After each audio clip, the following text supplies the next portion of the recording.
क्या यहाँ से मेरा आवाज आ रहा है अभी?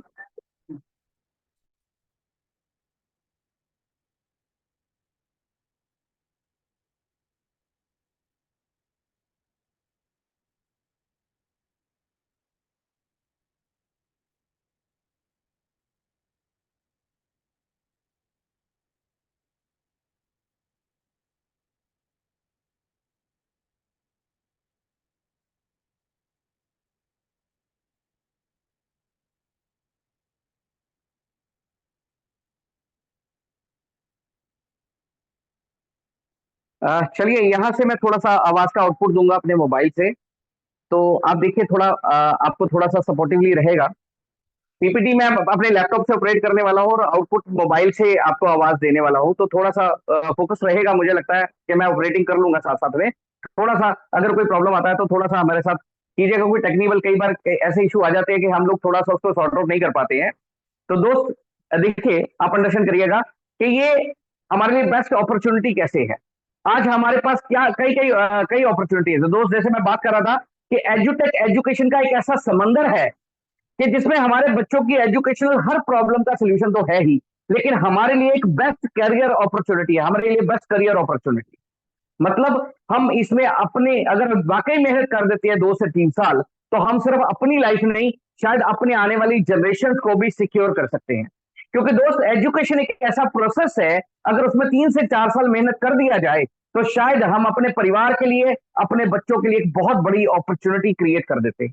तो दोस्त, कैसे ये बेस्ट अपॉर्चुनिटी है? देखिए, हमारे सामने क्या क्या अपॉर्चुनिटीज है आज लाइफ में। तो आज हमारे पास सामने क्या क्या अपॉर्चुनिटी है? सबसे पहले हमारे पास अपॉर्चुनिटी आती है जॉब। आज 3 साल का बच्चा होता है, माँ बाप समझाना शुरू कर देते हैं, बेटा अच्छी पढ़ाई कर, अच्छी नौकरी मिल जाएगी, अच्छी पढ़ाई कर, अच्छी नौकरी मिल जाएगी, अच्छी पढ़ाई कर, अच्छी नौकरी मिल जाएगी। बच्चा जैसे जैसे बड़ा होता है वो एक ही चीज को सीखता है, अच्छा पढ़ना है, अच्छा नौकर बनना है, अच्छा पढ़ना है, अच्छा नौकर बनना है। स्कूल हो या घर हो, उसको नौकर बनने की ट्रेनिंग दी जा रही है। तो दोस्त, क्या मतलब जो मेरे दोस्त नौकरी करते हैं कहीं ना कहीं, वो एक बार अपने आप को पूछ के देखें कि नौकरी करके अच्छी जिंदगी जिया जा सकता है क्या दोस्त? तो नौकरी करके सिर्फ गुजारा हो सकता है, नौकरी करके नजारा नहीं हो सकता है। अगर मैं एक मैगजीन के बारे में बताता हूँ, फॉर्च्यून 500 में एक मैगजीन है जो वर्ल्ड डाटा बताती है, उसके अकॉर्डिंग नौकरी का जो सक्सेस रेट है वो सिर्फ 5% है।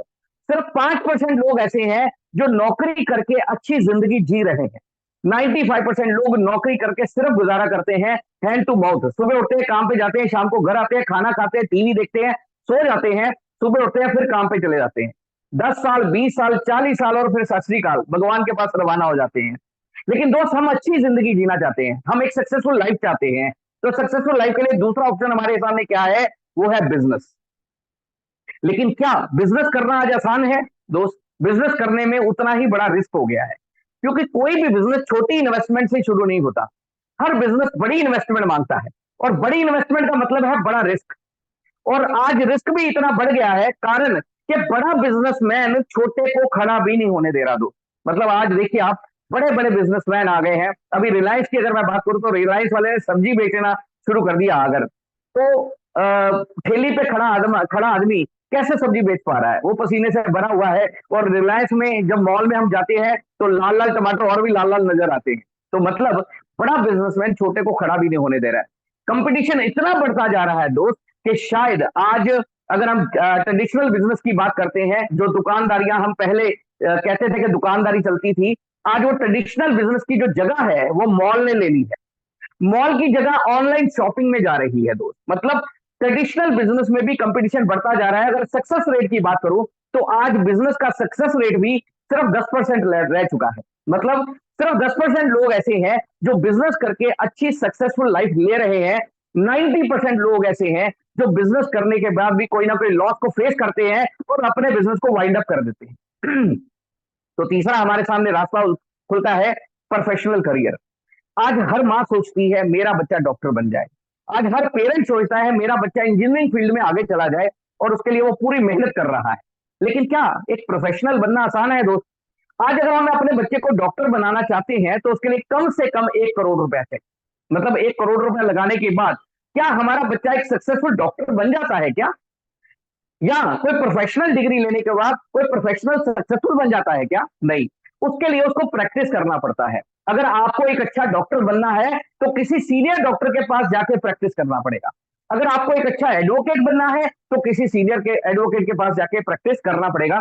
अगर मैं एक प्रोफेशनल लाइफ की बात करूं दोस्त, एक प्रोफेशनल करियर के लिए आदमी ऑलमोस्ट 30 साल अपनी जिंदगी के एजुकेशन में ही लगा देता है। उसके बाद 7-8 साल किसी सीनियर के पास प्रैक्टिस करने में लगा देता है। उसके बाद अपनी प्रैक्टिस स्टार्ट कर देता है। 7-8 साल उसको सेटल करने में लग जाते हैं। मतलब जब तक लाइफ सेटल होती है 45+ हो चुका होता है। तो 45+ का होके वो लाइफ सेटल हुई और 50 का होके भगवान के पास अगर चला गया तो उसकी जिंदगी सिर्फ 5 साल है। 45 साल उसने उस जिंदगी को बनाने में लगा दी। और दोस्त एक चीज और बताना चाहूंगा, प्रोफेशनल करियर का कभी भी फायदा हमारे बच्चों को नहीं मिलता। जैसे डॉक्टर कितना भी बड़ा बन जाए लेकिन उसका बच्चा उसकी जगह जाके ऑपरेट नहीं कर सकता। एडवोकेट कितना भी बड़ा बन जाए उसका बच्चा उसकी जगह जाके केस नहीं लड़ सकता। अच्छा, क्या प्रोफेशनल लाइफ में हम 100% हर कोई सक्सेसफुल हो जाता है? नो। प्रोफेशनल लाइफ का सक्सेस रेट है 17%। ओनली 17% पर्सन ऐसे हैं जो एक प्रोफेशनल डिग्री लेने के बाद, प्रोफेशनल करियर अडॉप्ट करने के बाद सक्सेसफुल हो रहे हैं। 83% लोग आज भी ऐसे हैं जो प्रोफेशनल डिग्री लेने के बाद भी अपना करियर सेटल नहीं कर पाते या सिर्फ हैंड टू माउथ रह जाते हैं। आप खुद ये फील कर सकते हैं। आप जिस भी शहर में रहते हैं, आप खुद वहां पे, आप कोर्ट में चले जाइए, वहां पे कोई ना कोई कोर्ट जरूर होगा। आप कोर्ट में चले जाइए, आप देखिए वहां पे आपको हजारों वकील नजर आएंगे। क्या हर वकील सक्सेसफुल है? नहीं। अगर आप, आपके एरिया में 1000 वकील हैं तो सक्सेसफुल होंगे ज्यादा से ज्यादा 50 या 100 लोग। बाकी 900 एडवोकेट या 950 एडवोकेट डेली वेजेस पे काम कर रहा है। आपकी गाड़ी का चलान होता है, 150 कमीशन लेगा, गाड़ी का चलान निकलवाएगा। आपने कोर्ट में पेपर जमा करवाना है या निकलवाना है, 100, 200, 500 की कमीशन लेगा और आपका चलान निकलवा के देगा, आपका काम करवा के देगा। तो दोस्त, प्रोफेशनल करियर का सक्सेस लेना भी इतना आसान नहीं है। तो दोस्त, चौथा रास्ता हमारे सामने आया, एजुटेक, एक पर्सनल प्राइवेट फ्रेंचाइजी सिस्टम।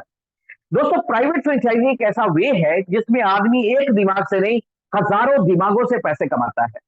दो हाथों से नहीं, शायद हजारों हाथों से पैसे कमाता है। प्राइवेट फ्रेंचाइजी का अगर मैं एग्जांपल लूं तो बाटा हो या टाटा हो, आज अपने प्राइवेट फ्रेंचाइजी सिस्टम के जरिए आगे बढ़ रहे हैं।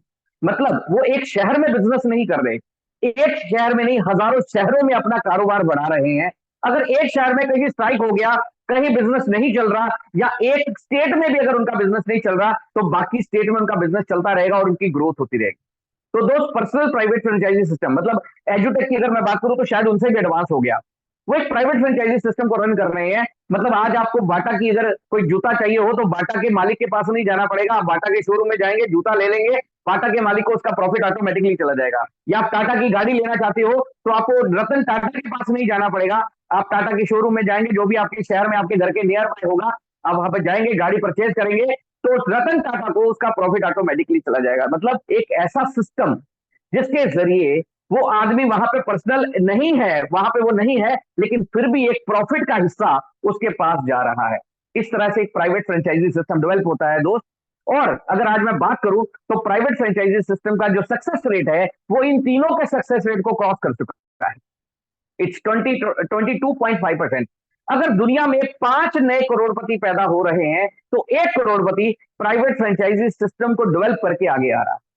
तो दोस्त, मतलब आज लोगों में इसकी अवेयरनेस नहीं है, लोगों के पास इसकी जानकारी नहीं है, लेकिन फिर भी इसका सक्सेस रेट 22.5% है। तो दोस्त सोचिए, जब इसकी जानकारी लोगों को हो जाएगी तो शायद इसका सक्सेस रेट 80% क्रॉस कर चुका होगा। मतलब अगर दुनिया में 5 नए करोड़पति पैदा हो रहे होंगे तो 4 करोड़पति प्राइवेट फ्रेंचाइजी सिस्टम को डेवलप करके आगे आ रहे होंगे। ये प्राइवेट फ्रेंचाइजी कहां से शुरू हुआ, कौन इसका जन्मदाता बना, किसने इसकी शुरुआत करी, कहां से ये आया, तो मैं आपको उसके बारे में बताता हूं। मैं आज आपको एक ऐसे पर्सन के बारे में बताने लगा हूं who was the number 1 man in the world, जब वो दुनिया का पहला अमीरतम आदमी बन के हमारे सामने आया था इन 1945। जब पहली बार ये काउंट किया गया कि दुनिया के अमीर आदमी कौन है, तो उस टाइम पर उस बंदे का नाम एक ऐसी पोजीशन पे आया, that person was mister J Paul Getty. 1945 में जब ये पहली बार काउंट किया गया दुनिया के अमीर आदमी कौन है, तो उस टाइम पे जे पॉल गेटी का नाम सामने आया। ऑयल किंग के नाम से इसको जाना जाता था कि तेल का बादशाह है ये। और इसके बारे में ये कहा जाता था कि अगर मतलब इसके पास ऐसा फार्मूला है कि कोई रोडपति को करोड़पति बना सकता है, मतलब मिट्टी को हाथ लगाए सोना बना सकता है। इसके बारे में ये कहा जाता था, बड़ी बड़ी गवर्नमेंट जब कोई बिजनेस पॉलिसी बनाती थी तो इसकी सलाह लेती थी, बड़े बड़े इंडस्ट्रियल जब कोई नया बिजनेस शुरू करते थे तो इसकी सलाह लेते थे। इसने अपने लाइफ के सारे एक्सपीरियंस के साथ एक बुक लिखी, that book was success principle of life, कामयाब जिंदगी के सिद्धांत। और बुक पे दावा किया, कोई भी पर्सन अपने प्रिंसिपल ये बुक पे अप्लाई कर दे तो उसको जिंदगी में एक करोड़पति बनने से कोई नहीं रोक सकता। मतलब ये सिद्धांत अगर कोई भी बंदा अपनी लाइफ में अप्लाई कर दे तो उसको करोड़पति बनने से कोई नहीं रोक सकता। ऐसे कौन से सिद्धांत है जिनको अप्लाई करके करोड़पति बना जा सकता है दोस्त? क्योंकि हम सब जिंदगी में आज तरक्की करना चाहते हैं, ग्रोथ करना चाहते हैं, हम सब करोड़पति बनना चाहते हैं। मुझे लगता है विटामिन एम की जरूरत हर इंसान को है। ठीक है, तो क्या ऐसी चीजें हैं? तो दोस्त उन्होंने जो प्रिंसिपल दिया, सबसे पहला प्रिंसिपल दिया वास्ट विजन, दूरदर्शिता। उन्होंने कहा अमीर हर कोई बनना चाहता है, लेकिन अमीर कौन बनेगा? वो आदमी अमीर बनेगा जो आने वाले फ्यूचर को अंडरस्टैंड कर लेगा। अगर आज हमें एक चीज की समझ आ जाए कि यार 5 साल बाद ये हर घर में होगा, तो आज हम उसका कदम उठा लेते हैं, तो 5 साल बाद हमारी जिंदगी 100 गुना बेहतर हो जाती है। जैसे फॉर एग्जाम्पल अगर मैं बात करूं तो उन्होंने एक चीज कही कि जितना दूर का विजन इंसान का होगा उतना वो अमीर बनेगा। दोस्त अगर मैं इसको प्रैक्टिकली बात करूं तो आज एक रोड साइड जो एम्प्लॉय है या जो एक रिक्शा चलाने वाला बंदा है, वो कितनी दूर की सोचता है? वो शायद सुबह काम करता है और शाम की सोचता है कि आज कमाऊंगा, आज खाऊंगा, जिस दिन कमाऊंगा उस दिन खाऊंगा।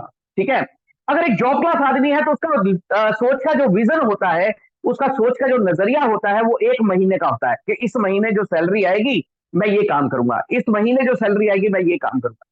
जो बिजनेसमैन होता है, जनरल दुकानदार होता है, उसकी सोच का दायरा 1 साल का होता है कि इस साल रिटर्न भरूंगा, इतना व्हाइट मनी होगा और मैं ये प्रॉपर्टी लूंगा, इस साल रिटर्न भरूंगा तो मैं ये दुकान लूंगा, इस साल ये काम करूंगा, इस साल ये काम करूंगा। तो उसकी सोच का दायरा 1 साल का होता है। लेकिन कभी आपने सोचा है ये टाटा या रिलायंस ये कितनी दूर का सोचते हैं दोस्त? ये हमेशा जब प्लानिंग बनाते हैं तो हमेशा 5 से 10 साल बाद की प्लानिंग आज बना रहे होते हैं।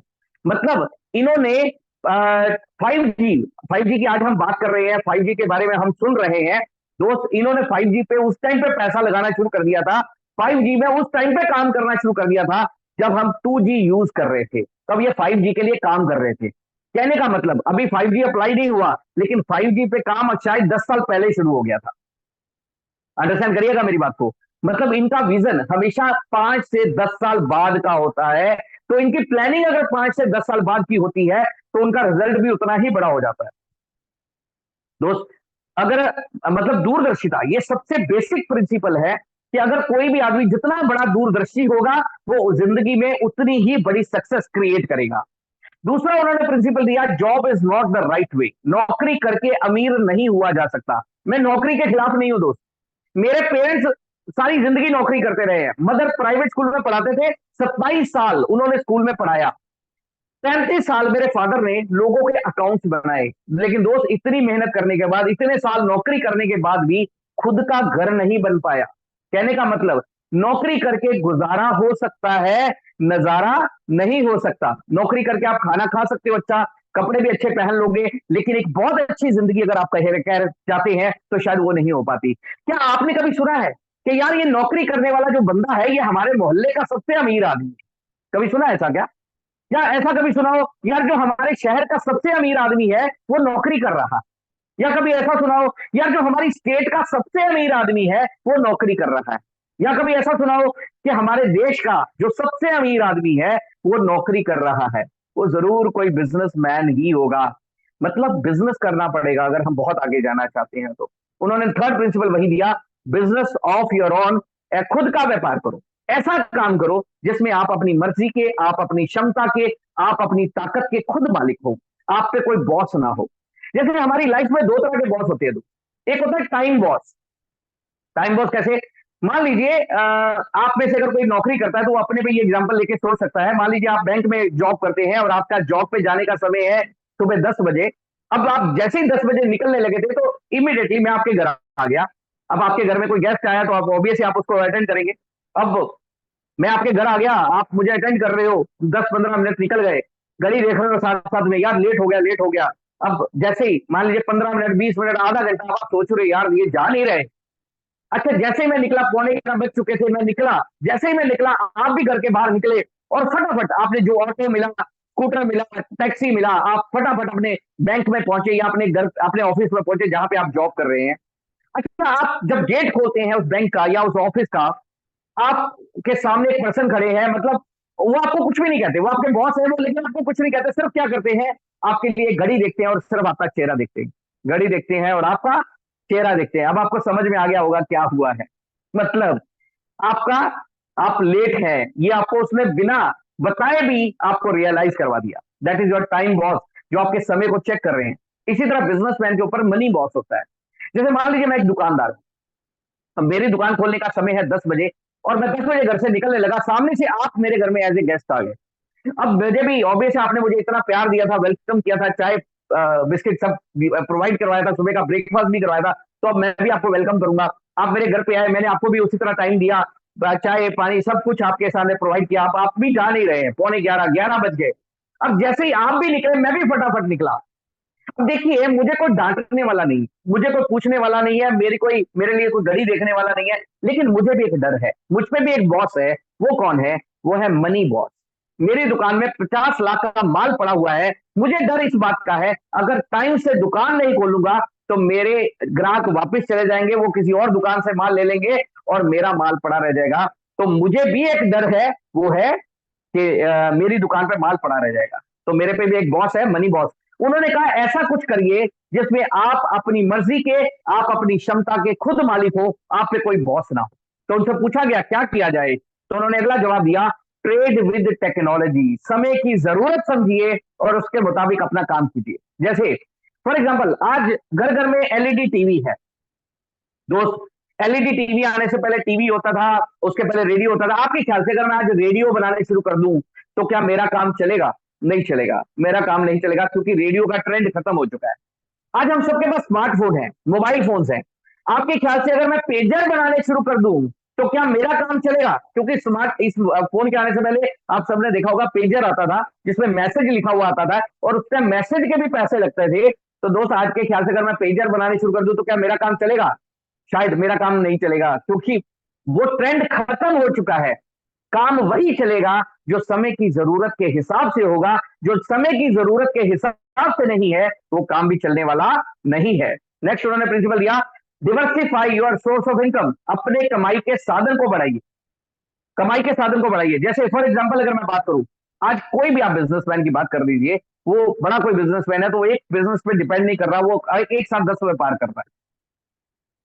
जैसे आप बाटा रिलायंस की अगर बात कर लीजिए, तो वो टेलीकम्युनिकेशन का भी काम कर रहे हैं, पेट्रोल पंप भी है, रिफाइनरीज भी है, कपड़े का भी काम है, धागे का भी काम है। अब तो वो मॉल खोल रहे हैं, सब्जियां भी बेच रहे हैं, अब तो सुना है वो एजुकेशन में भी आ रहे हैं। तो आप समझिए कि कहने का मतलब है डिवर्सिफिकेशन। एक सोर्स पे डिपेंड नहीं है, हजार सोर्स है उनके पास। अगर एक नहीं चलेगा तो दूसरा चलेगा, दूसरा नहीं तो तीसरा, तीसरा नहीं तो चौथा, चौथा नहीं तो पांचवा, पांचवा नहीं तो छठा। उन्होंने भी यही कहा अपनी बुक में कि आप एक सोर्स पे डिपेंड मत कीजिए। एक सोर्स पे डिपेंड रहेंगे तो आप कभी भी नुकसान कर सकते हैं, लेकिन अगर आपके पास सोर्स ऑफ इनकम ज्यादा है तो आप उतनी बड़ी सक्सेस हासिल कर सकते हैं। नेक्स्ट उन्होंने प्रिंसिपल दिया, help other to succeed then you succeed. तो दोस्त, ये मुझे लगता है थोड़ा अपना मुश्किल है ना, क्योंकि अपने इंडिया में हेल्प करके दूसरों की सक्सेस के लिए काम कोई नहीं करना चाहता। यहाँ पे हाथ पकड़ के आगे लेके जाने वाले लोग कम मिलते हैं, लेकिन टांग खींचने वाले ज्यादा मिलते हैं। आप सारे सीरियस हो गए, चले मैं आपको एक जोक भी सुनाता हूँ। एक बार क्या होता है, आपको पता है जापान में केकड़े खाए जाते हैं। तो जापान में जो रिप्रेजेंटेटिव है, सब सभी तरफ से, सभी देशों से उसको कंटेनर्स भेजे जाते हैं। इंडिया भी कंटेनर्स भेजता है केकड़ों के, पाकिस्तान भी भेजता है, रशिया भी, अमेरिका भी, सब जापान को केकड़ों के कंटेनर्स भेजते हैं। जापान का जो रिप्रेजेंटेटिव है, जब वो कंटेनर रिसीव करता है तो देखता है यार सारे देशों से जो कंटेनर आए हैं वो सील्ड पैक है, लेकिन जो इंडिया से कंटेनर आया वो ऊपर से खुला हुआ है। परेशान हो जाता है और इंडिया में फोन करता है, भाई साहब आपका भेजा हुआ कंटेनर पहुंच गया है, लेकिन ऊपर से खुला हुआ है। तो इंडिया का जो रिप्रेजेंटेटिव है, जो बात करता है, वो कहता है भैया चेक कर लो पहले एक बार, ये सामान पूरा है क्या, माल पूरा है क्या। तो चेक किया जाता है, कंटेनर में से जो केकड़े हैं वो काउंट किए जाते हैं, 1 2 3 4 5 6। देखता है यार कंटेनर में जो माल है वो पूरा है। फिर दोबारा फोन करता है, भाई साहब आपका कंटेनर खुला हुआ है ऊपर से, लेकिन माल पूरा है। तो इंडिया वाला जो बंदा होता है वो कहता है यार फिर तो अगर माल पूरा है तो खुद भी चैन से सो, मुझे भी चैन से सोने दे। लेकिन कहता है ये कैसे हो सकता है, कंटेनर ऊपर से खुला हुआ है और माल पूरा है, ये कैसे हो सकता है। तो इंडिया वाला है वो क्या जवाब देता है, कहता भाई ये इंडियन केकड़े हैं, एक निकलने की कोशिश करता होगा, दूसरा टांग खींचेगा, दूसरा निकलने की कोशिश, तीसरा टांग खींचेगा, तीसरा निकलने की कोशिश, चौथा टांग खींचेगा। मतलब यहाँ पे कोई हाथ बढ़ा के आगे बढ़ाने वाला बहुत कम मिलता है दोस्त। हमें ज्यादातर लोग टांग खींचने वाले मिलते हैं। अपने दुख से उतने दुखी नहीं है दोस्त लोग, जो दूसरे की खुशी देख के दुखी हो जाते हैं। एक एग्जांपल लेके समझाता हूं आपको। जैसे मान लीजिए आप अमेरिका में रहते हैं और रात को आप सो रहे हैं और एकदम से लाइट चली जाती है, तो अमेरिकन क्या करता है? अमेरिकन क्या करता है, इलेक्ट्रिसिटी डिपार्टमेंट में फोन करता है, भाई साहब लाइट चली गई, आके चेक करिए। जापान में क्या करते हैं, जापान में मान लीजिए आप सो रहे हैं और एकदम से लाइट चला गया है, तो जापान वाले बंदे थोड़े टेक्निकल हैं, वो अपने आप देखते हैं यार, प्लग खोल के देखते हैं कि यार इसका फ्यूज तो नहीं चला गया है, या कोई टेक्निकल कई चीजें वो चेक कर लेते हैं। लेकिन अपने इंडिया में अगर मान लो आप रात को सो रहे हैं और एकदम से लाइट चला गया है, तो आप क्या करते हैं, या मैं क्या करता हूं, या हम सब क्या करते हैं? हम उठते हैं, खिड़की खोल के देखते हैं यार पड़ोसी की लाइट है क्या। अच्छा, पड़ोसी की लाइट जल रही है तो अपने को सारी रात नींद नहीं आने वाली। और अगर पड़ोसी की भी लाइट गुल है तो हम चुप करके आते हैं, बेड के ऊपर चादर डाल के सो जाते हैं कि सबकी गई हुई है, कोई टेंशन नहीं है।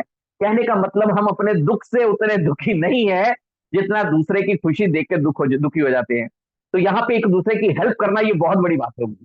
लेकिन मैं आपको बताना चाहूंगा कि हेल्प के साथ कैसे सक्सेस ली जा सकती है, ये प्रिंसिपल कैसे काम करता है, ये भी मैं आपको एग्जांपल के साथ समझाऊंगा। नेक्स्ट, उन्होंने प्रिंसिपल दिया डुप्लीकेशन, कि अगर आप जिंदगी में बहुत अमीर बनना चाहते हैं तो डुप्लीकेशन का प्रिंसिपल अप्लाई कर लीजिए, ये आपकी सक्सेस को मल्टीप्लाई कर देगा। दोस्त, ये प्रिंसिपल किस बंदे ने अप्लाई किए? ये 7 प्रिंसिपल उन्होंने इस बुक में दिखे और दावा कर दिया कि ये सिद्धांत, ये प्रिंसिपल जो भी बंदा अपनी लाइफ में अप्लाई करेगा उसको करोड़पति बनने से कोई नहीं रोक सकता। तो मैं आपको बताना चाहूंगा किस बंदे ने ये प्रिंसिपल, ये सिद्धांत अप्लाई किए। Who was that man? That person was mister रे क्रॉक। नाम सुना है क्या आपने? अच्छा, कुछ लोगों के चेहरों पर स्माइल आ गई, शायद नाम सुना होगा। कुछ लोग शायद पहली बार सुन रहे हैं कि ये कौन है यार, रे क्रॉक। कॉकरोच जैसा नाम है, रे क्रॉक है ना। तो ये कौन सा बंदा है? तो मैं आपको बता दूं 1960 में जब पहली बार ये बुक लिखी गई, तो उस टाइम पे ये पर्सन कैंडी रिपेयर शॉप पे नौकरी करता था। जिंदगी में बहुत धक्के खाए, मिलिट्री की नौकरी करी और भी बहुत सारे काम किए। एक ही चीज सोचता था, मुझे एक अमीर आदमी बनना है, मुझे कुछ ऐसा करना है कि मैं जिंदगी में अमीर बन सकूं, एक अमीर आदमी बन के मरना चाहता हूं, गरीब बन के नहीं मरना चाहता। बहुत धक्के खा चुका था। तो उसने एक किताब के बारे में सुना कि मार्केट में कोई ऐसी बुक आई है जिसपे दावा किया गया है कि कोई भी पर्सन अपनी जिंदगी में ये प्रिंसिपल, ये सिद्धांत अप्लाई कर ले, उसको करोड़पति बनने से कोई नहीं रोक सकता। उसने अपने आप में एक धारणा बना ली कि कोई अप्लाई करे या ना करे, मैं ये सिद्धांत, ये प्रिंसिपल अप्लाई करके जरूर देखूंगा। उसने किताब ली, पढ़ना शुरू कर दिया। तो पहले 2 प्रिंसिपल स्टडी किए, वास्ट विजन, दूरदर्शिता, and job is not the right way. नौकरी करके अमीर नहीं हुआ जा सकता। उसने अपनी लाइफ पे ये 2 प्रिंसिपल सोचे कि भैया आज मैं एक कैंडी रिपेयर शॉप पे नौकरी कर रहा हूं, पिछले 10 साल से नौकरी कर रहा हूं, अगले 10 साल यही नौकरी करता रहूं तो क्या मैं अमीर बन जाऊंगा? तो दिमाग ने जवाब दिया, भैया पिछले 10 साल में नहीं बना तो अगले 10 साल में भी नहीं बनेगा। क्या किया? जॉब से रिजाइन कर दिया। दो घर गया, जाके देखा मेरे घर में 1 साल का राशन है क्या। मतलब अगर मेरे घर 1 साल तक कोई पैसा ना आए तो मेरे बच्चे भूख से मर तो नहीं जाएंगे। तो देखा मेरे घर में राशन है, अगले 6-8 महीने अगर मेरे घर में कोई भी पैसा ना आए तो कोई फर्क नहीं पड़ेगा। क्या किया? जॉब से रिजाइन कर दिया कि अगर मैं अमीर नहीं बन सकता तो मुझे नौकरी नहीं करना। अगले 2 प्रिंसिपल स्टडी किया, business of your own and trade with technology. समय की जरूरत को समझिए और उसके मुताबिक अपना काम कीजिए। तो उसने सोचना शुरू किया कि क्या किया जाए। इंग्लैंड का रहने वाला था, उसने वहां पे इंग्लैंड का है, उस टाइम क्या था पोजीशन कि हस्बैंड वाइफ दोनों नौकरी पे जाते थे। दोस्त, आज जैसे हमारे भारतवर्ष में भी है, हस्बैंड वाइफ कई जगह पे दोनों नौकरी पे जा रहे हैं, लेकिन उस टाइम पे इंग्लैंड में 1960 में भी ये हालात थे कि हस्बैंड वाइफ दोनों नौकरी पे जा रहे थे। अब उनके पास काम करने का समय नहीं था, मतलब उनके पास खाना बनाने का समय नहीं था। काम पे जा रहे थे, नौकरी पे जा रहे थे, लेकिन घर का काम करने का समय नहीं था, खाना बनाने के लिए समय नहीं होता था। And they preferred readymade food. वो प्रेफर करते थे कि हमें बना बनाया कुछ खाना मिल जाए ताकि हम कुछ खा सके, कुछ ऐसा चीज चाहिए जिसमें जो। तो उसने सोचना शुरू किया कि लोगों की जरूरत बना बनाया खाना है, तो क्यों ना मैं कोई ऐसी चीज बनाऊं कि लोग ट्रेन में जाते हुए खा सके, बस में जाते हुए खा सके, रोड साइड पे खड़े होकर के भी खा सके, और कहीं पे भी पार्क में बैठ के भी खा सके। तो कोई ऐसी चीज बनाओ। तो उसने क्या किया, एक एक स्टॉल लगाया और बर्गर बना करके बेचना शुरू कर दिया। जैसे हम अगर इंडिया की बात करो तो मतलब वड़ा पाव बेचना शुरू कर दिया। एक ठेली लगाया और वड़ा पाव बेचना शुरू कर दिया। बिजनेस बढ़ना शुरू हो गया। तो धीरे धीरे उसका बहुत बिजनेस बढ़ना शुरू हो गया, धीरे धीरे उसका नाम बनना शुरू हो गया।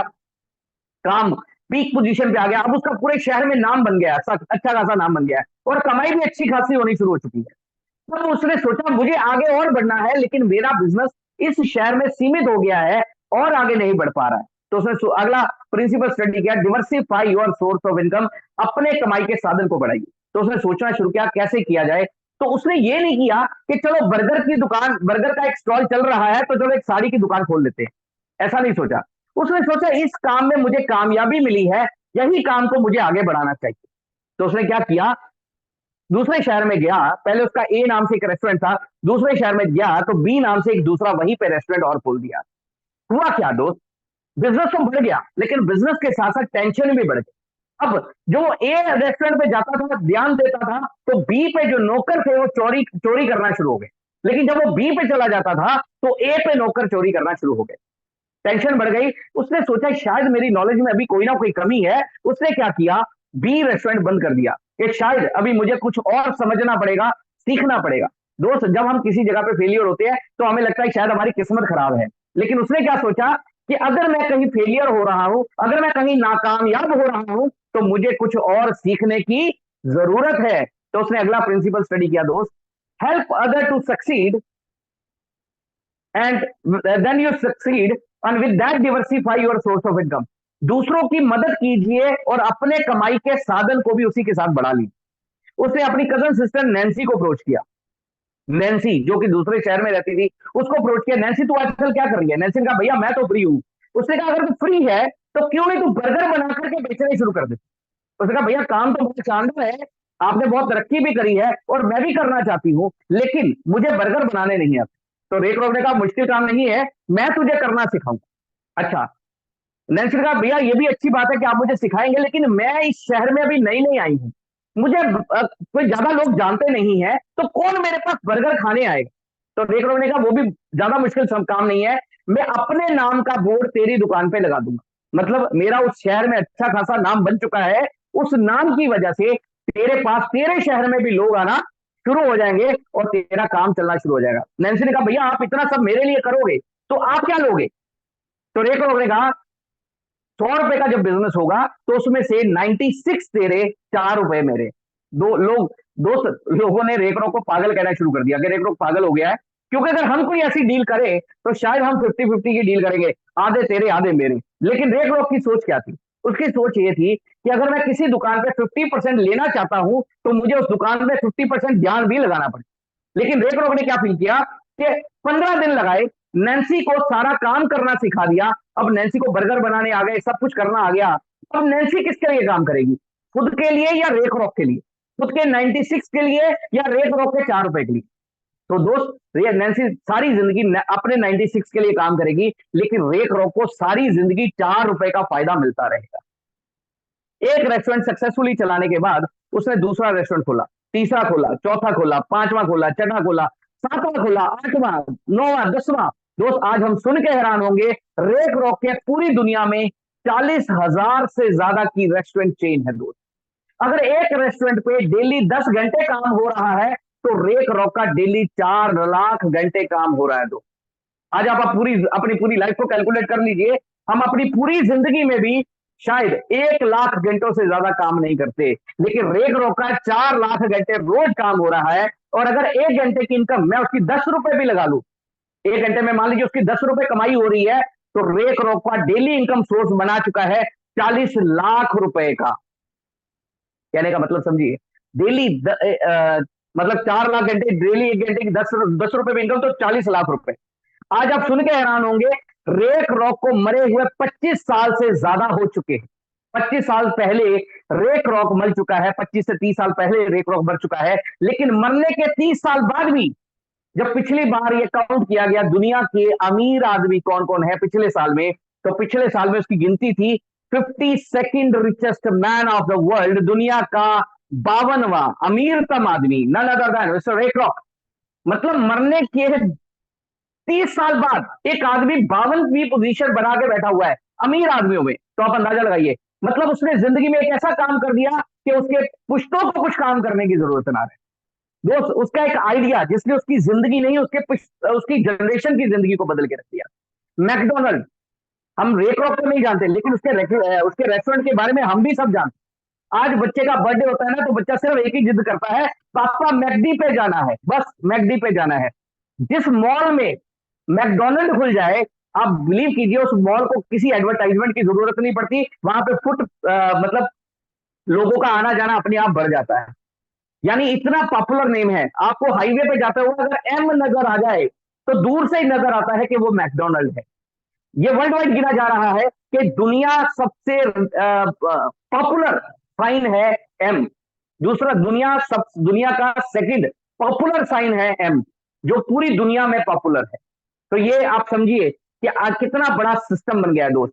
आज मैकडोनल्ड का फ्रेंचाइजी फी है 4 करोड़ रुपए से ज्यादा। 4 करोड़ रुपए सिर्फ वो अपना नाम देने का लेते हैं, अपना इंफ्रास्ट्रक्चर देने का लेते हैं। मतलब आपका सारा इन्वेस्टमेंट होता है, 4 करोड़ सिर्फ अपना नाम लेने का देते हैं। तो आप अंडरस्टैंड करिए कि कितना पैसा लिया जा रहा है दोस्त। आज उसके घर में शायद हाथों से पैसा नहीं गिना जा रहा होगा, उनके घर में मशीनें लगी होंगी, लेकिन उसकी पावर देखिए।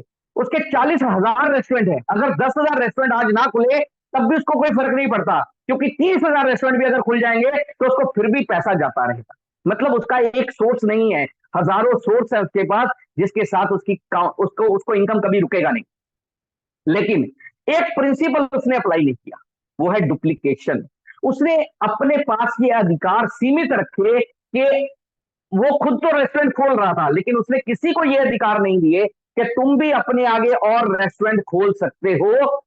अगर वो ये अधिकार उनको दे देता तो शायद वो 52nd पोजीशन पे नहीं होता, वो first richest man of the world होता दोस्त। ऐसा क्या है इस प्रिंसिपल में, मैं आपको वो भी बताता हूं। मैं आपके साथ ये प्रिंसिपल डिस्कस क्यों कर रहा हूं, ये सिद्धांत डिस्कस क्यों कर रहा हूं, कि दोस्त जब एजुटेक ने अपना ये सारा सिस्टम बनाया, तो एजुटेक ने इन्हीं प्रिंसिपल पे बेस्ड, इन्हीं सिद्धांतों पे बेस्ड अपना ये सारा सिस्टम बनाया। एजुटेक के एमडी की एक सोच थी, नीलेश केड़ेकर सर की एक सोच थी, अगर सिद्धांत अच्छे होंगे, सिद्धांत सक्सेसफुल होंगे, तो लोग सक्सेसफुल होंगे, और लोग सक्सेसफुल होंगे तो सिस्टम जनरेट होगा, सिस्टम क्रिएट होगा। तो दोस्त ऐसे ऐसे कैसे अप्लाई किया, मैं आपको वो भी बताता हूं। जैसे जैसे सबसे पहले वास्ट विजन।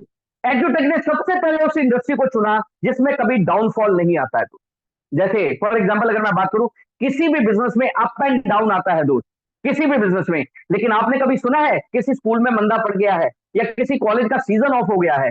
तो एजुटेक ने सबसे पहले उस इंडस्ट्री को चूज किया जिसमें कभी डाउनफॉल नहीं आता है।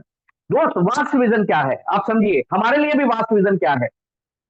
एसटीडी पीसीओ छोटा सा बिजनेस था दोस्त, लेकिन आज से 30 साल पहले जिस बंदे ने एसटीडी पीसीओ खोला था, उसने एसटीडी पीसीओ में करोड़ों रुपए बनाए। मोबाइल का काम शुरू हुआ, जिस बंदे ने मोबाइल का काम किया उसने मोबाइल में बनाए।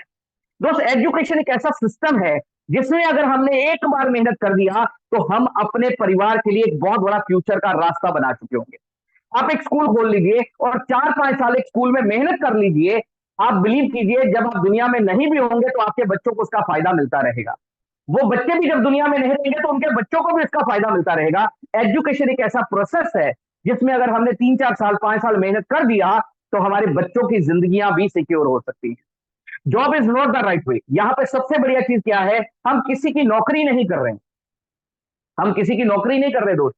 मुझे कंपनी के एमडी सर ने नहीं बोला कि आप ट्रेनिंग लगाओ यहाँ पे जूम के ऊपर। Why I am here for myself. मैं यहाँ पे अगर ट्रेनिंग कर रहा हूं तो मैं खुद के लिए कर रहा हूं, क्योंकि मुझे लगता है कि बहुत एम्बिशियस लोग मेरे साथ है।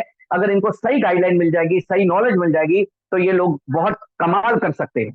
अच्छा, ये लोग कामयाब होंगे तो तुम्हें मुझे क्या फायदा है? तो दोस्त ये लोग कामयाब होंगे तो उसकी कामयाबी का कुछ ना कुछ हिस्सा मेरे घर में भी आने वाला है। मतलब हेल्थ, यहाँ पे सीधी बात है, job is not the right way. हम किसी की नौकरी नहीं कर रहे हैं, हम यहाँ पे जो कुछ भी कर रहे हैं वो खुद के लिए कर रहे हैं। मतलब अगर मैं ट्रेनिंग कर रहा हूं तो मैं अपने लिए कर रहा हूं, आप ट्रेनिंग सुन रहे हैं तो आप किसी और के लिए नहीं सुन रहे हैं, आप भी ये ट्रेनिंग खुद के लिए सुन रहे हैं कि आप जिंदगी में कामयाब होना चाहते हैं। बिजनेस ऑफ योर ओन, ये हमारा खुद का व्यापार है। कैसे? 100 रुपए का बिजनेस कंपनी का होता है, उसमें 70% पैसा हम सब लोगों में बांट दिया जाता है। मतलब 100 रुपए के बिजनेस में हम कितने परसेंट के पार्टनर हैं? 70% के। और अगर हम 70% के पार्टनर हैं, तो फिर ये बिजनेस किसका है, हमारा है या नीलेश्वर का है? दोस्त ये बिजनेस हमारा है, क्योंकि हम इसमें 70% के पार्टनर हैं। इसमें से जो पैसा है 70% हम सब लोगों में बांट दिया जाता है। ट्रेड विद टेक्नोलॉजी, समय की जरूरत के मुताबिक ये काम है। कैसे? एजुकेशन में भी समय समय पर बदलाव होता है दोस्त। जैसे पहले गुरुकुल का जमाना था, राजाओं महाराजों के बच्चे गुरुकुल में पढ़ने के लिए जा रहे थे, सालों साल वहीं रहते थे, गुरुकुल में शिक्षा ग्रहण करते थे। फिर समय बदला, लोग मदरसों में मंदिरों में जाना शुरू हो गए, मौलवी पढ़ाते थे या पंडित पढ़ाते थे। फिर समय बदला, स्कूल कॉलेज का जमाना आ गया, बच्चे स्कूलों कॉलेजों में जाना शुरू हो गए। हम भी गए, हमारे फादर मदर भी गए, और शायद आज हमारे बच्चे भी जा रहे हैं। लेकिन आज एजुकेशन में एक बदलाव हो रहा है। आज हम क्लाउड कैंपस की तरफ जा रहे हैं। क्लाउड कैंपस एक ऐसा सिस्टम है जिसमें आप अमेरिका में रहते हो या इंडिया में रहते हो, आप जहां पे भी रहते हो वहां पे बैठ के एजुकेशन का फायदा ले सकते हो। तो दोस्त, क्लाउड कैंपस में सबसे एडवांस टेक्नोलॉजी है ये क्यूआर कोड। उस क्यूआर कोड को एजुटेक ने अडॉप्ट किया है। तो आप समझिए कि हम कितनी एडवांस टेक्नोलॉजी के साथ एक घर घर तक एजुकेशन लेके जाने का सिस्टम लेके जा रहे हैं। इस सिस्टम के जरिए गांव में बैठा बच्चा भी वही पढ़ सकता है जो एक शहर में बैठा बच्चा या पूना या कोटा या मेट्रो सिटी में बैठा बच्चा पढ़ सकता है। वो एक गांव में बैठा किसान का बच्चा भी वही पढ़ सकता है। एक यूनिफॉर्म एजुकेशन सिस्टम जो सरकार भी करना चाहती है, लेकिन सरकार के लिए भी ये पॉसिबिलिटी नहीं है जो नीलेश सर ने पॉसिबल कर दिया है, जिसके लिए केंद्र सरकार ने भी नीलेश सर को अवार्ड दिया है कि वो एक ऐसा सिस्टम बना पाए हैं जिसके साथ एक यूनिफॉर्म एजुकेशन घर घर तक जा रहा है। नेक्स्ट उन्होंने प्रिंसिपल दिया, diversify your source of income, अपने कमाई के साधन को बढ़ाइए। यहां पे हमें क्या सोर्स दिया गया? जब हम इस सिस्टम में आते हैं तो हमें एक सोर्स दिया जाता है कि आप अपने साथ और लोगों को भी इस सिस्टम के बारे में बताइए। हम अपने साथ लोगों को बताना शुरू कर देते हैं। इसमें फार्मूला है ईच वन टीच टू। अगर आप 2 लोगों को बताते हैं तो आप अपने बिजनेस की ग्रोथ कर सकते हैं। अब जैसे मान लीजिए आप ए है और आपने बी और सी को बता दिया है, अब आपकी कितनी दुकानें हो गई? 3। बी पे बिजनेस होगा तो भी फायदा है, सी पे बिजनेस होगा तो भी फायदा है, और ए पे बिजनेस होगा तो भी फायदा है। मतलब धीरे धीरे हमारी दुकानों की गिनती बढ़ना शुरू हो जाती है। 10, 20, 40, 50, 100, 500, 1000, 2000, 5000, लाख, 2 लाख, 5 लाख। एक समय ऐसा आ जाएगा दोस्त, हमारे हाथों से हमारा बिजनेस बाहर जा चुका होगा। हम घर सो रहे होंगे लेकिन पैसा आ रहा होगा। एक ऐसा सिस्टम बन चुका होगा। Diversify your source of income. जितना बड़ा सोर्स ऑफ इनकम आप बना देंगे, आप उतने अमीर बन सकते हैं। दोस्त, मुझे याद है बनारस में एक यूनिवर्सिटी है, मदन मोहन मालवीय यूनिवर्सिटी है। वहां के जो जिन्होंने उस यूनिवर्सिटी का निर्माण किया था, मुझे उसके उनके बारे में सुनने को मिला था कि उनके पास राजा ने एक ऑफर दिया था कि तुम सुबह चलना शुरू करो और शाम तक जितना तुम चलते जाओगे, जितना दूर तक जाओगे, उतना बड़ा तुम्हें कैंपस दे दिया जाएगा, यूनिवर्सिटी बनाने के लिए जगह दे दी जाएगी। तो दोस्त, उन्होंने सुबह चलना शुरू किया, शाम तक दौड़े भागे, बहुत दूर तक गए। दोस्त, यही हमें एजुटेक ने दे दिया है। हम जितना भागेंगे, जितना दूर तक जाएंगे, जितना बड़ा उतना बड़ा बिजनेस हम अपने लिए क्रिएट कर सकते हैं। मैं अमृतसर से हूं दोस्त, लेकिन सिस्टम कंपनी पूना से है। आज पूरे महाराष्ट्र में मेरा बिजनेस चल रहा है, कर्नाटका में मेरा बिजनेस चल रहा है, एमपी में मेरा बिजनेस चल रहा है, यूपी में मेरा बिजनेस चल रहा है। मतलब धीरे धीरे ये बिजनेस पूरे इंडिया में फैलना शुरू हो गया है। मतलब मैं एक ऐसा कैंपस बनाने की कोशिश कर रहा हूं कि पूरे इंडिया का बच्चा मेरे कैंपस में पढ़ेगा। आप एक एरिया में एक स्कूल खोलेंगे तो सिर्फ उस एरिया का बच्चा ही आपके पास पढ़ने आएगा। मान लीजिए आपने कोल्हापुर में स्कूल खोला है तो सिर्फ कोल्हापुर का बच्चा आपके पास पढ़ना आएगा। अगर आपने पूना में स्कूल खोला है तो पूना का बच्चा पढ़ने के लिए आएगा। अगर आपने सोलापुर में स्कूल खोला है तो सोलापुर का बच्चा पढ़ने के लिए आएगा। अगर आपने गोरखपुर में स्कूल खोला है तो गोरखपुर का बच्चा पढ़ने के लिए आएगा। लेकिन ये एक ऐसा कैंपस है जिसमें पूरे इंडिया का बच्चा आपके कैंपस में पढ़ने आ सकता है, और जितना बड़ा आप कैंपस क्रिएट कर लेंगे, आपका बिजनेस उतना ही बड़ा हो चुका होगा। Help other to succeed then you succeed. यहां पे भी हम क्या करते हैं? दूसरों की हेल्प करते हैं। अब आपने जब बी और सी को अपने साथ लिया है तो आपको अपनी सक्सेस के लिए नहीं सोचना है, इन दोनों की सक्सेस के लिए सोचिए। बी और सी अगर कामयाब हो जाएंगे तो आप उतने ही ज्यादा कामयाब हो जाएंगे। अच्छा, हमारी शिकायत एक भगवान से जरूर रहती है दोस्त। हम अपने लिए कुछ मांगते हैं तो भगवान कभी नहीं देता। अच्छा, कभी पड़ोसी के लिए मांग के देखिए तो भगवान कहता है तथास्तु, लेके जा। बड़े परेशान है हम, लेकिन यहाँ पे वही फार्मूला काम करेगा। अपने लिए मांगने की जरूरत ही नहीं है। मैं तो हमेशा रोज भगवान से यही कहता हूँ, भगवान मुझे मेरे लिए कुछ दे या ना दे, लेकिन मेरी लेफ्ट में और मेरी राइट में ऐसा कर दे कि एजुटेक से इन लोगों के घर इस साल के एंड तक 10-10 लाख हर घर में आ जाए। दोस्त, अगर इन सबके घर में 10-10 लाख भी आ गया तो मेरे घर कितना पैसा आएगा आप कैलकुलेट कर लीजिए। Help other to succeed. जितनी आप दूसरों की मदद करेंगे आपकी कामयाबी बढ़ जाएगी। दोस्त, मैं फील्ड में उतर के भी लोगों की हेल्प कर रहा हूं और वेबिनार के ऊपर भी लोगों की हेल्प कर रहा हूं। क्यों कर रहा हूं? क्योंकि मुझे पता है उन लोगों की कामयाबी बढ़ेगी तो मेरी कामयाबी और बढ़ती जाएगी। सही है? Help other to succeed. Next, duplication. ये सिद्धांत जो कि रे क्रॉक ने भी अप्लाई नहीं किया। कैसे? उसने नैन्सी को रेस्टोरेंट तो खोलवा दिया, लेकिन नैन्सी को यह अधिकार नहीं दिए कि तुम भी अपने आगे और रेस्टोरेंट खोल सकते हो। अगर वो ये अधिकार उन लोगों को दे देता और कह देता भैया तुम भी अपने आगे और रेस्टोरेंट खोल लो, लेकिन उसमें एक शर्त है, जो रेस्टोरेंट तुम खोलोगे उसमें 2% तुम्हारा रहेगा, 2% मेरा रहेगा। मान लीजिए वो 40,000 रेस्टोरेंट 10-10 रेस्टोरेंट भी खोलते, तो आज रेग रो के पूरी दुनिया में 4 लाख रेस्टोरेंट होते। और अगर 4 लाख रेस्टोरेंट से उसको 2% भी आ रहा होता, तो शायद वो दुनिया का सबसे अमीरतम आदमी बन चुका होता, और उसको दुनिया की कोई ताकत पीछे नहीं धकेल सकती थी दोस्त। लेकिन आपको बताऊं, एजुटेक में ये भी प्रिंसिपल अप्लाई कर दिया है।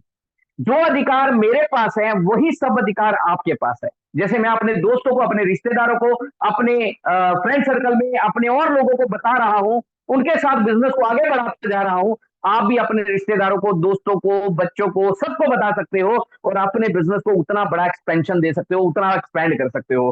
तो जो अधिकार मेरे पास है वो आपके पास है। मतलब हम अपने आप में एक कंपनी बनते जाएंगे धीरे धीरे। जैसे नीलेश सर की ये कंपनी है, वैसे ही हमारी भी एक कंपनी बन चुकी होगी। जैसे आज मान लीजिए मेरे नीचे अगर 20,000 लोग हैं साथ में, मेरे मेरे साथ एक 20,000 की टीम क्रिएट हो गई है, तो मेरे पास भी एक कंपनी है जिसमें 20,000 लोग काम कर रहे हैं। मान लीजिए आज आपके साथ 100 लोग हैं, तो आप भी एक कंपनी के मालिक बन चुके हैं जिसमें आपके साथ 100 दिमाग और 200 हाथ काम कर रहे हैं। कैसे? मैं आपको प्रैक्टिकली समझाता हूं कि ये कैसे काम करेगा हमारे लाइफ में। देखिए, भगवान ने हमें 3 तरह समय दिया है सिर्फ दोस्त, और 3 तरह से हम अपने समय को यूज करते हैं। सबसे पहले टाइम ट्रेडिंग, समय लगा के पैसा कमाना। जैसे नॉर्मली क्या होता है, हम जॉब पे जाते हैं तो सैलरी मिलती है, जॉब पे जाएंगे सैलरी मिलेगी, जॉब पे जाना बंद, सैलरी आना बंद। हम दुकानदार हैं, हम बिजनेस खोलते हैं, दुकान खोलते हैं, पैसा आता है, दुकान बंद, पैसा बंद।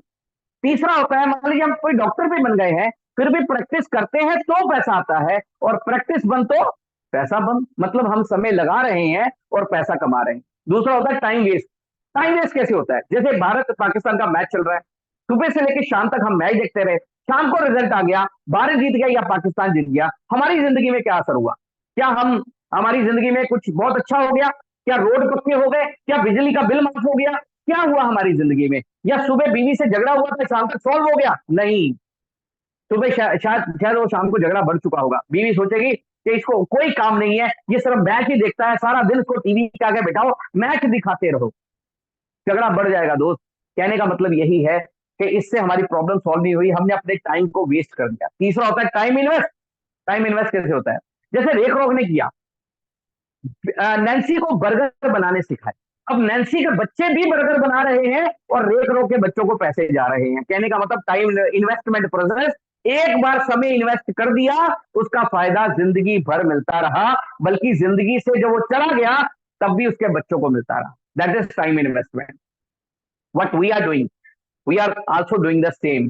जैसे रेक रॉक लोगों को बर्गर बनाने सिखा रहा था, एजुटेक में हम लोगों को प्रेजेंटेशन करना सिखा रहे हैं, लोगों को एजुकेशन दिखाना सिखा रहे हैं, और हमारा भी टाइम इन्वेस्ट हो रहा है। और इस इन्वेस्टमेंट का रिजल्ट क्या होगा, मैं आपको प्रैक्टिकली दिखाता हूं। जैसे आज हमारे पास 2 सोर्स ऑफ इनकम है, एक है जॉब बिजनेस या प्रोफेशनल करियर, जिसको हम कह सकते हैं टाइम ट्रेडिंग, ठीक है, और दूसरी तरफ हमारे पास सोर्स है एजुटेक। दोनों में प्रैक्टिकली डिफरेंस समझते हैं कि दोनों में प्रैक्टिकली फर्क कैसे आता है। मान लीजिए आज हमने अपना डिग्री कंप्लीट किया है और हम जॉब के लिए चले जाते हैं और हमें 30,000 रुपए की एक जॉब मिल गई है।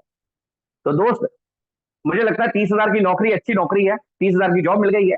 अच्छा, एक तरफ हमने एजुटेक देखा, हमें अच्छा लगा, हमने सोचा यार बच्चों को तो पढ़ाना है, चलो एजुटेक में बच्चों को एक कोचिंग में एक पैकेज ले देते हैं, या चलो हमने इंग्लिश बोलना सीखना है, हम इंग्लिश सीख लेंगे, हमने अपने लिए एक पैकेज ले लिया। एजुटेक में बताया गया, अगर आप किसी को बताते हो तो पैसा मिलेगा, फायदा मिलेगा। आपने क्या किया, पड़ोसी को बता दिया, पड़ोसी आपके साथ आ गया, कंपनी ने उस प्रमोशन पे आपको 1 रुपया दे दिया। अब देखिए, एक तरफ आप कमा रहे हो 30,000 महीने का, एक तरफ मिला 1 रुपया, अच्छा क्या लगेगा? ऑब्वियस है 30,000 रुपए, ठीक है। अब हुआ क्या, अगले महीने फिर 30,000 मिल जाएगा, अगले महीने फिर 30,000 मिल जाएगा, पूरे साल में देखा 3,60,000 हमारे घर में आ गए पूरे साल भर में, ठीक है, जॉब के अंदर। अब एजुटेक में क्या हुआ, हमने अपने पड़ोसी को बताया, हमें 1 रुपया मिला, अगले महीने कितने लोग कोशिश करेंगे? 2 लोग, मैं और मेरा पड़ोसी, आप और आपका पड़ोसी। कितने दिमाग काम करेंगे? 2। कितने हाथ काम करेंगे? 4।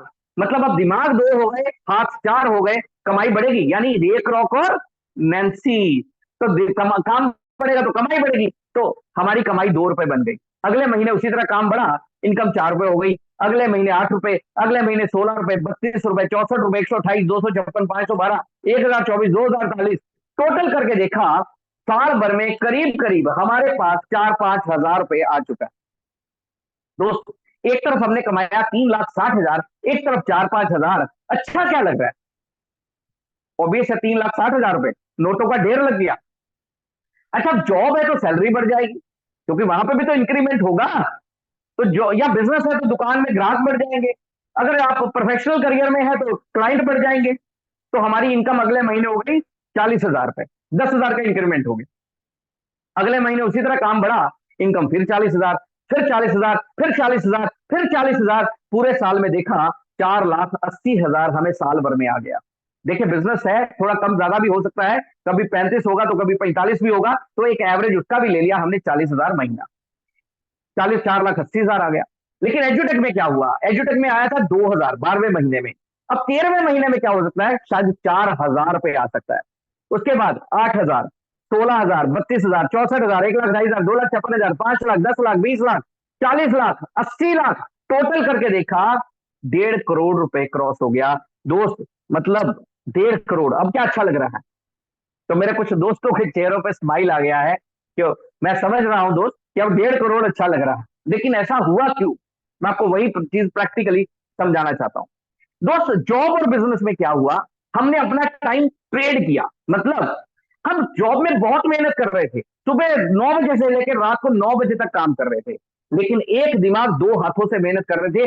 जितनी हमारे पास कार्य क्षमता थी, हम उतना पैसा बना रहे थे। लेकिन एजुटेक में क्या हुआ? हमारा एक साल इन्वेस्ट हो गया किस चीज में? सीखने में और अपने जैसे लोगों को सिखाने में। मतलब हमने बर्गर बनाने सीखे और साथ ही साथ लोगों को बर्गर बनाने सिखाने शुरू कर दिए। लेकिन धीरे धीरे हमारे साथ लोगों की गिनती बढ़ती जा रही है, दिमागों की गिनती बढ़ती जा रही है, हाथों की गिनती बढ़ती जा रही है, ऑटोमेटिकली कमाई बढ़ती जा रही है, इसलिए वो कमाई बढ़ती जा रही है। चौथी कक्षा में हमने पढ़ा था कि लकड़ी के जिनके को कोई भी तोड़ सकता है, लेकिन अगर उनका गट्ठा बना दिया जाए तो उसको कोई नहीं तोड़ सकता। दोस्त, ये वही है, हम सब अपनी जिंदगी में अकेले अकेले लड़ रहे हैं। यहां पे एक यूनिटी बन जाती है और हम अपनी मुसीबतों में एक साथ जब मिलकर लड़ते हैं तो मुसीबतें छोटी हो जाती हैं और हम बड़े हो जाते हैं। ये हमें बड़ा बनाता है, क्योंकि हमारे साथ लोगों की गिनती बढ़ जा रही है, हमारे साथ दिमागों की गिनती बढ़ती जा रही है, इसलिए हमारी सक्सेस भी बड़ी होती जा रही है। हमें इसमें 2 से 3 साल लगातार मेहनत करना होगा, तो शायद हमारी जिंदगियां बदल चुकी होंगी, हमारे बच्चों के लिए एक बहुत बड़ा फ्यूचर क्रिएट हो चुका होगा। दोस्त, ये हमारे लिए बेस्ट कैसे है? आज एजुटेक हमारे लिए बेस्ट बिजनेस कैसे है? कोई भी बिजनेस करने से पहले 4 चीजें हर कोई सोचता है। क्या क्या सोचता है? सबसे पहले प्रोडक्ट बेचना क्या है, दूसरा सोचता है मार्केट में चलेगा कि नहीं चलेगा, तीसरा क्या सोचता है इन्वेस्टमेंट कितना करना पड़ेगा, और चौथा कोई भी सोचता है रिस्क कितना है। ये 4 चीजें हर कोई कैलकुलेट करता है कोई भी बिजनेस करने से पहले। मैंने यही 4 चीजें एजुटेक में कैलकुलेट करी दोस्त।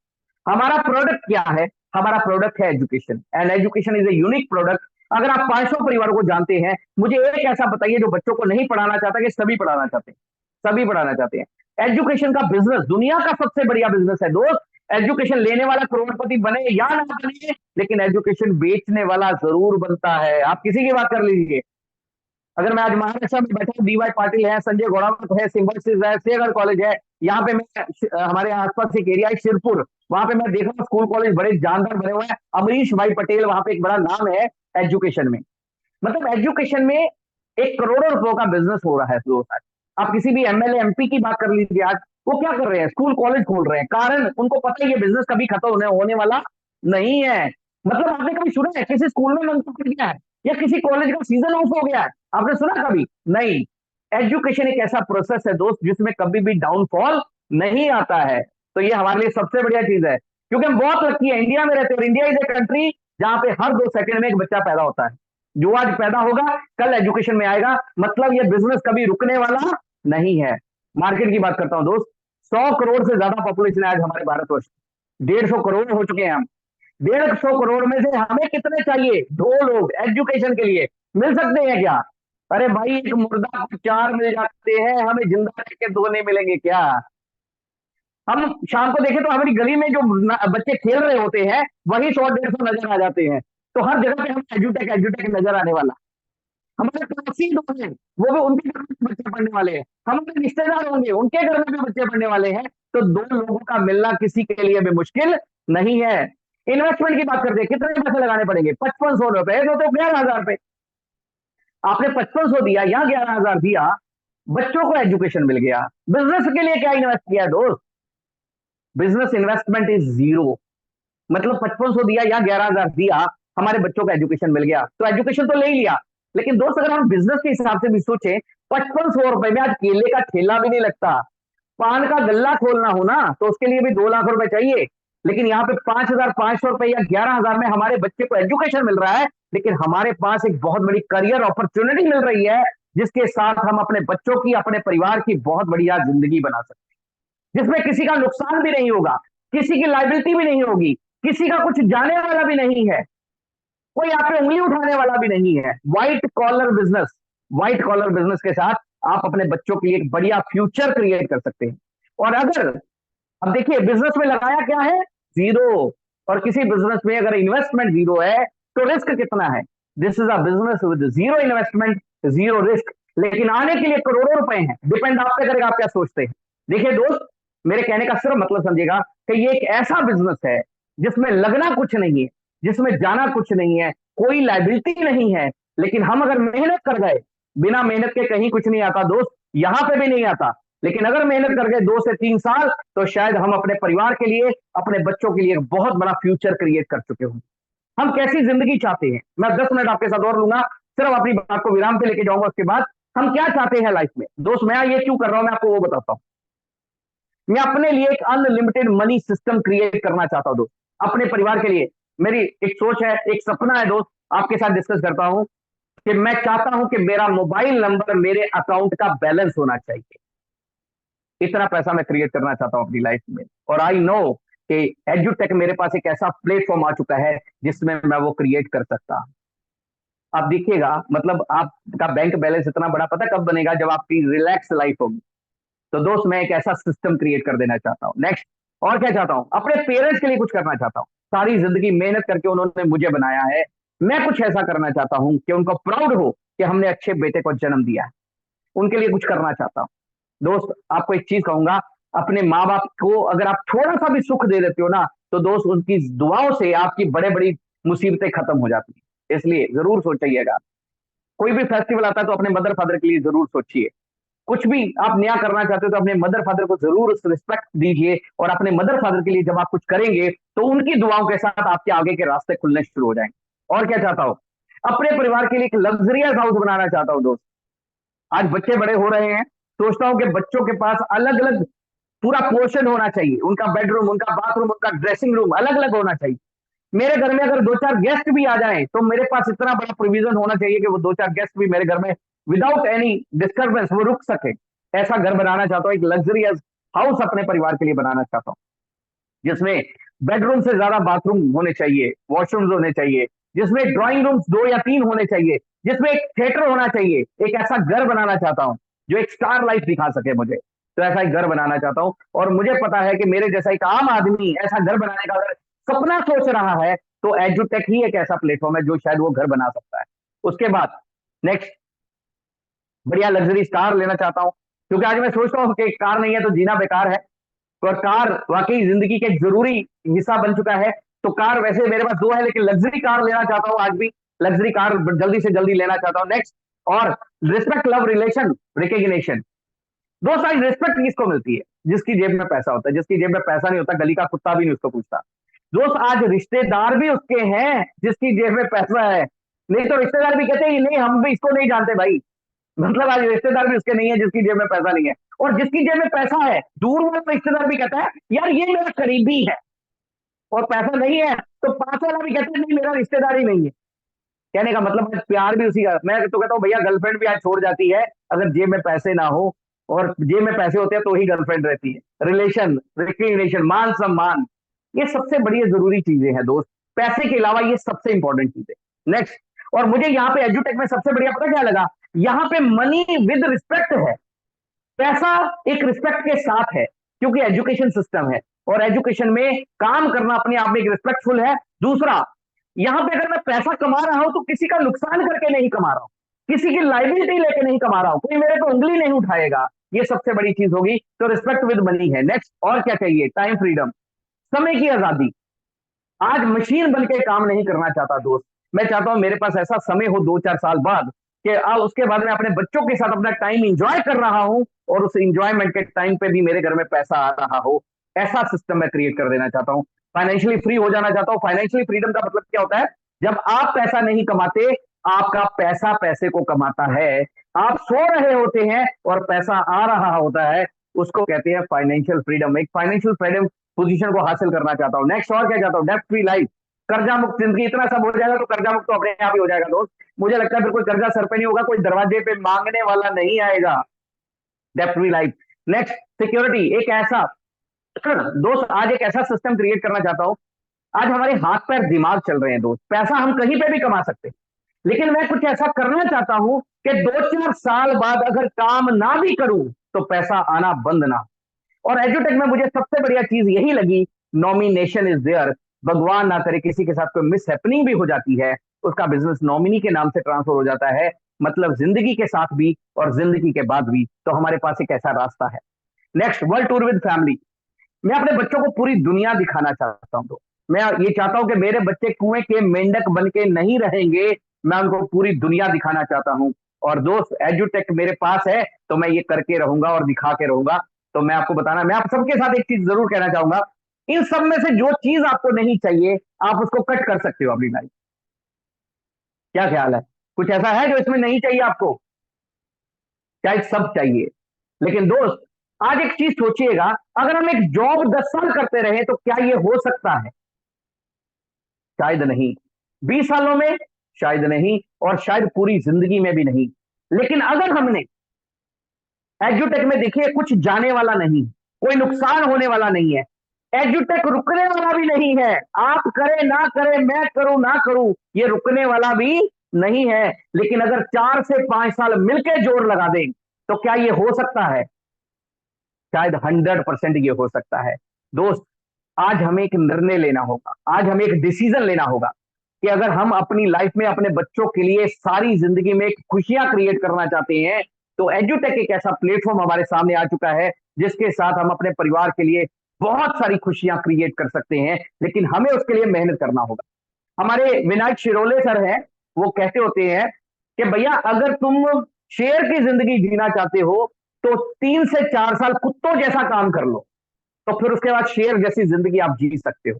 तो दोस्त, हमें, मैं कहता हूं, इतनी मेहनत करनी होगी, 2 से 3 साल इतनी मेहनत कीजिए जैसी किसी ने की ना हो, और उसके बाद ऐसी जिंदगी जिएंगे आप जैसी किसी ने जी ना हो, जैसी किसी ने जीना हो। यहीं पे मैं अपनी बात को विराम देना चाहूंगा, आज की इस मीटिंग का विराम देना चाहूंगा, क्योंकि समय भी हो चुका है। तो विराम देना चाहूंगा, अपनी बात को यहां पे विराम देते हुए अब थोड़ा सा एक चीज कहना चाहूंगा कि एजुटेक मेरी सोच में क्या है। एजुटेक एक, क्या मेरी आवाज क्लियर आ रही है? Yes, okay. एजुटेक क्या है मेरी सोच में? तो एजुटेक एक मंच है मिलने और मिलाने का, जो हमें मिला रहा है। एजुटेक एक जरिया है अपने सपनों को पाने का। एजुटेक एक जरिया है अपने सपनों को पाने का। एजुटेक एक रास्ता है अपनी मंजिल तक जाने का। एजुटेक एक जज्बा है कुछ कर दिखाने का।